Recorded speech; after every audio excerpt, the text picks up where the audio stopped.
Houston Texans are up first, the defending division champions for the second straight year. Texans were 10-7 last year. I thought it was a bit of a disappointing year for the Texans, but at the same time, they still finished in the final 8. They made the Elite 8 for the second straight year. Coming into last season, they had that surprising, really nice 2023, first year of C.J. Stroud. He's a rookie. DeMeco Ryans, first-year head coach. They make this run, and it was all right, things are turned around. They're going in the right direction in Houston. And then last year, were they good? Yes, they were a very good team. Something left a little bit wanting on the offensive side of the ball. Again, still finish in the final 8. But I'm optimistic for the Texans this year, just like I was last season. It is weird because, it was a disappointing season, and everybody kind of talks about it as such. And yet, like you said, when you factor in how far they actually made it and what happened, it's difficult to argue that. But I mean, even internally, they believe that. Bobby Slowick went from getting head coaching offers to being fired by the end of that season. That's how bad the season went for them. But I think it shows, number one, where they had put expectations heading into last season. They surprised everybody. Because you go back, you don't have to go back far to find a point where the Texans were expected to be terrible, right? And going into last season, they were not supposed to, or going into the year before, rather, they were not supposed to be good. They draft C.J. Stroud, they go up and get Will Anderson Jr., and suddenly they immediately transform everything. Stroud is amazing, Anderson's good right out of the gate, and they finish that season, strongly, looking really good. And they go from one of the worst teams, or in terms of outlook in the NFL, to we're going to go big right now, make offseason moves as if we expect to be a contender this year. And then they never really were. Whatever about getting to the playoffs, making it to the final 8, at no point were they ever really a contender last year. And I think that's where the disconnect is. But when you consider what went wrong, what happened to them last year, I do kind of feel like if they can fix the offensive line, and it is a significant if, then I think they could have the year this year that they were supposed to have last year. Like, they're good. The pieces are in place. The only question is, can that line creep back toward average? My high-level analysis of last year's offense, trying to sum it up, I did think quarterback C.J. Stroud took a step back relative to his rookie season, but that also coincided with injuries at receiver. He was missing Nico Collins for a period of time. Eventually was missing Tank Dell toward the end of the season. And then, of course, the offensive line. When we described the offensive line, I think man-to-man, they weren't blocking all that well, but generally just not picking up stunts, twists, blitzes. There were certain games they looked completely overmatched, whether it was the Vikings, the Packers, like they just weren't handling pressure very well throughout the season. So let's start with the offensive line. Is it actually better? Because I think you could look at other position groups with the Texans and feel really good about their quarterback situation, their receivers, their pass rushers, maybe their entire defense. But the offensive line, if it's not good again, this could hold them down once again. Yeah, I mean, it doesn't look good on paper, but I do think there is a starting 5 in this group that is fine. It's just, I don't know if you're going to get that 5 for a start. I don't know if they're going to land on the correct 5 people. And then the other part is, I don't know even if they do, that you're going to get, the sort of high end or average end of those 5 at the same time. So, again, it's tough to take a line that was already the worst in the NFL, trade away the one clearly good player from it in Laremy Tunsil, and have it get better. But that's what they're attempting to do. And so we've talked a lot about that throughout the offseason. Tunsil out on paper, one of the better pass blocking tackles in the league. I know he had about 18 penalties, whatever it was last year, and there's this culture shift, so we're not going to repeat all of that. But the Texans made the move to get rid of him, bring in extra draft capital. What does the line look like this year? They're trying to get Cam Robinson. We talked to Brandon Thorne, a little bonus show last week. He did have the Texans ranked pretty low in his offensive line rankings just because of the uncertainty there. And I like the way he described it. You have Cam Robinson, Arante Ursary, Blake Fisher, Trent Brown, call Ursary a left tackle here. 2 left tackles, 2 right tackles, a mix of veterans and youth. You're looking for 2 players to fill those 4 spots. I would assume Cam Robinson fills in at left tackle. He's serviceable at this point in his career. But there's a lot of questions up front. But as the same way we describe defense, sometimes the coordinator change just makes the defense better. Yeah. Maybe just having the system change, the coordinator change, different voices. And because so much of it, I don't think was talent driven. I really think it was they weren't on the same page. They weren't prepared. I think a lot of their issues will get better this year, and they have a chance to get in that creep back toward average world. Yeah, on the one hand, so much of the problem was just miscommunication, inability to deal with, stunts, exotic looks, blitz packages, all that kind of thing. So if they can just get a handle on that, which is, more of a mental side of the game than a physical one, then you would imagine this group gets an awful lot better. On the other hand, whatever 5 they put out will be a different 5 than it was a year ago. There is no continuity, and that's the kind of thing that tends to get better with continuity. And if you can keep the same 5 guys, working together and sort of understanding each other's behavior and performance better, like it's the kind of thing that gets better just with playing time and experience. And no matter which 5 goes out there, they're not going to have that. So I can see either direction. I can see that definitely improving because it would be hard to get worse. I can also see everything they're doing to it is not helping in terms of the disruption. They have about 8 or 9 players with starting experience on the offensive line. So at this point, as we record here in late July and dropping this in the first week of August, it's difficult to go name by name. Here's what the offensive line is going to be. But ultimately, I think they'll be better. Also, so that's my analysis on the Texans. I think they'll be better. It's like 8 or 9 guys who've got starting experience, and how many of them have got starting experience that was good? Like who? 2, maybe? I mean, Trent Brown. Seasons? Yeah, I mean, Ed Ingram, not so much. Trent Brown at one point. Laken Tomlinson a while ago. Right.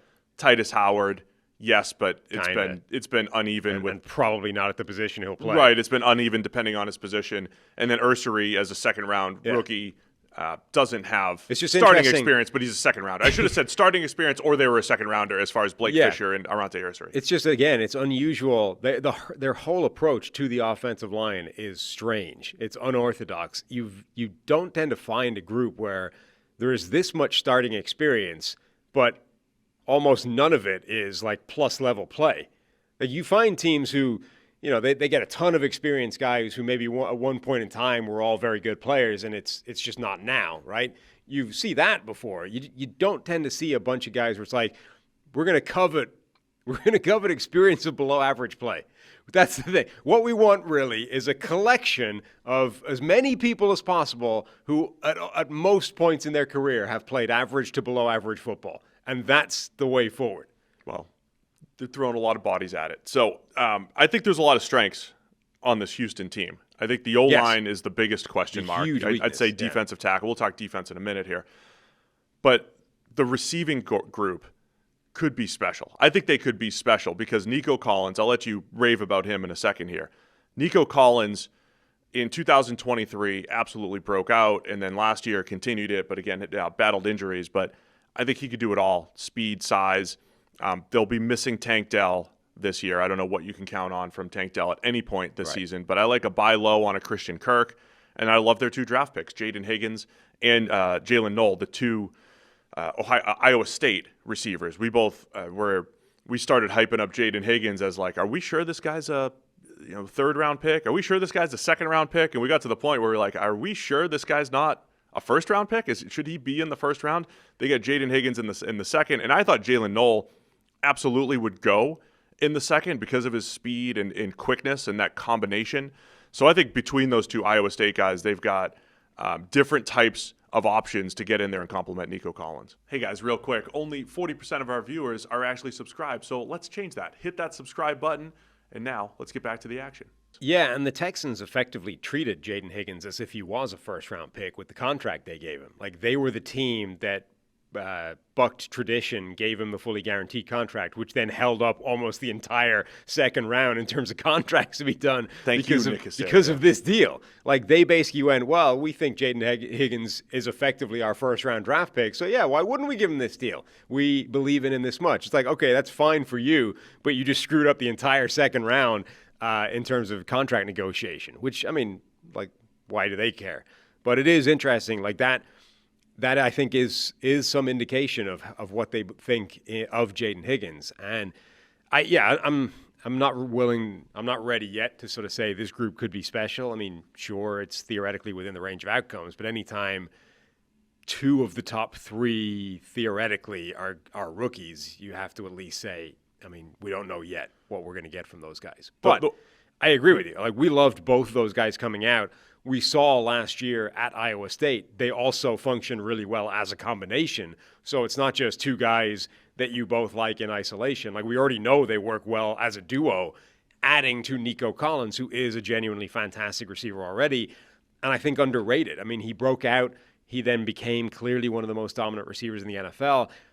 I don't think anybody yet is putting him with that Justin Jefferson, Jamar Chase kind of group. And honestly, I think he belongs there if you start watching his tape. He's not just a big vertical threat who can moss people. Like, he's got nuance to his game. He's got savvy to his game. He understands how to get open. He understands where to go to help out his quarterback. I think he's up there in that genuine top echelon of receivers. The one other thing I wanted to touch on offensively is the running backs, Joe Mixon, and now Nick Chubb coming in, another year removed from his injury. That offense, my whole narrative on that offense last year was like, man, there's a lot of games where they really needed Joe Mixon. He was a great closer. He was a great, hey, let's get 7 to 10 yards when we need it, close out games. And once you get the pass game going, this offense is special. They were really relying on Mixon last year. So I think they have that extra way to win. If they can get the pass game more consistent, they could also have those games where they rely on Mixon. And because he's a little bit older now, Nick Chubb as the backup and win through that route as well. So I think that's another strength of this Texans offense. It all predicates upon the offensive line. I still think they'll win 10-plus games, but the offensive line will determine, are they actually capable of competing with the Chiefs, the Bills, the Ravens, and the best teams in the AFC. Defensively, we mentioned on our first show, AFC North, in NFC North preview show, I mentioned the Steelers. Hey, they could have the best defense in the league. I think the Texans are one of those few. If you were predicting, give me 5 options, who could have the best defense in the league? Texans have to be in that mix because they can rush the passer and they can cover. They've got some ball hawks in the secondary. Will Anderson, Danielle Hunter rushing the passer. Derek Stingley Jr. Had another, the last year and a half or so, I think, has played at that elite cornerback type of level. And I just think this team is loaded. Other than defensive tackle, I think that'd be the biggest question on this side of the ball. Yeah, if they can stop the run up the middle with those defensive tackles. Sheldon Rankins, I think, is a solid player for them, but they do need some presence there that they haven't necessarily had. But yeah, those edge rushers, that cornerback group, I think, is really high level, and they've got some ball hawks in the secondary at safety and in the slot as well. It's definitely a really good group. Just jumping back to the running back thing for a second, it's in Joe Mixon and Nick Chubb, you now have quite a lot of – so obviously you've got incredible experience there. You've also got a ton of miles on the clock, and both those guys are dealing with varying degrees of sort of injury history, durability, wear and tear at this point in their career coming into the season. Nick Chubb obviously, is still working his way back effectively from that injury. And he's played since that injury, but he isn't the same guy yet, right? Can he ever be, or is last season's version of Nick Chubb who he's going to be now after suffering that kind of devastating leg injury?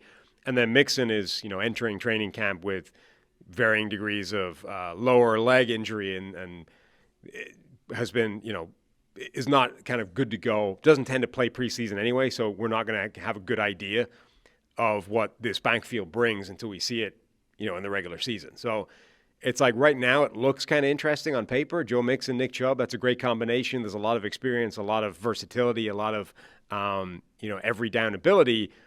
But if Nick Chubb is no longer Nick Chubb and Joe Mixon is starting to break down, suddenly that goes from what looks like a strength on paper to, well, now are you turning it over to Dameon Pierce? Like, what is that backfield if those guys are starting to fade? They traded up to get Woody Marks from USC, the running back, in the draft. I think they want to give him third down pass catching duties, but they liked him enough to give up future pretty decent draft capital to get him. So but he doesn't replace. Yeah, he should absolutely feature in the backfield, but he doesn't replace what you have in Mixon and Chubb if those guys are starting to break down. So much of my analysis, love to start in we look at the trenches, we look at the defensive line depth. I really love looking at defensive line depth, and I thought the Texans, they've absolutely built it on the edge with Danielle Hunter and Will Anderson, who I mentioned before, Derek Barnett, DeMeco Autry. Autry's more of a hybrid type of player, so he can kick inside. I just love the flexibility that they have there and the depth that they've built there. Again, it's more of a mishmash of defensive tackles. Can they get good play there? I would keep an eye on early season, whether it's waiver wire, whether it's trades.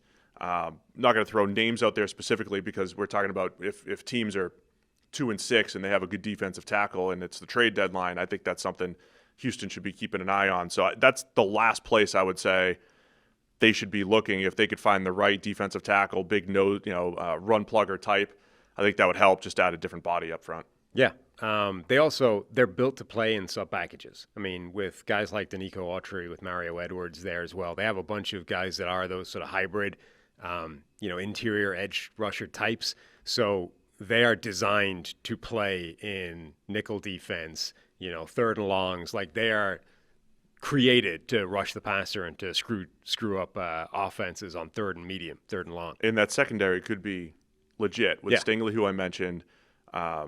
3 legit safeties. Kamari Lassiter had a really nice rookie season last year opposite Stingley. So they have a lot of depth in the secondary. So that's the story of the Texans for me. I still think they are the best team in the AFC South. I think there's a world where they do challenge to be one of the better teams in the AFC, as I expected them to be last year, right? We brought in Stephon Diggs. We brought in Danielle Hunter. We're ready to make that move. They didn't. But I think that's still in the range of outcomes for the Texans. The offensive line undermined everything last year. And honestly, if that's not the case this year, I would expect them to be a legit contender. Maybe not quite, one of the very best teams in the NFL, but certainly able to beat a team like that. I would expect them to make the playoffs, and then maybe you wouldn't be saying, well, they're the best team in the playoffs, but you would absolutely be saying if they have to go to Buffalo or Kansas City or Cincinnati or Baltimore, that's not an easy game for any of those teams. Over-under is 9.5 from our friends over at FanDuel. Over. Hammer it. I'm also going over for the Texans. I do believe. I don't know if we're going to say, hey, they're in Ravens, Chiefs, Bills territory at the end of the season, but I think they have a chance, and they'll be at least a tick below, like they have been the last couple of years. Thanks for watching all the way to the end of our video. Check the Mic is live every Monday, Wednesday, and Thursday, so be sure to hit this subscribe button so you don't miss a thing. The all-knowing algorithm is convinced that you'll like these videos as well, and frankly, who are we to argue?